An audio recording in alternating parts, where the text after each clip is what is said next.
Hello বন্ধুরা, আমরা আজকে চলে এসেছি আমাদের জলপাইগুড়ি লাল মন্দির। তো আমি আর আমার মৌ চলে এসেছে। টাটা করে দাও মৌ।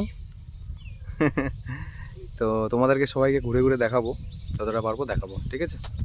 হ্যালো বন্ধুরা, আমরা আজকে যাচ্ছি লাল মন্দির।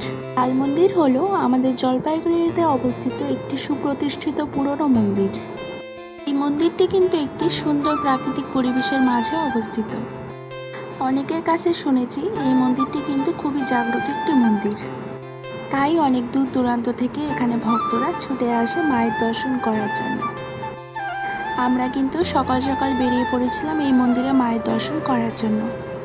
জলপাইগুড়ি থেকে মাত্র 2.5-3 কিলোমিটার দূরে এই মন্দিরটি অবস্থিত। এখানে এই গাছটিকেও পুজো করা হয়।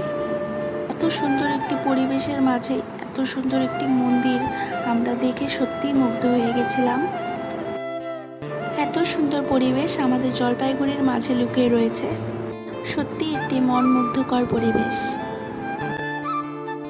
তো জলপাইগুড়িবাসীরা তোমরা সবাই এখানে এসেছো আশা করি, আর যারা আসোনি তারা এখানে আসতে পারো এবং মায়ের দর্শন করতে পারো আর সুন্দর প্রাকৃতিক পরিবেশের অনুভব করতে পারো।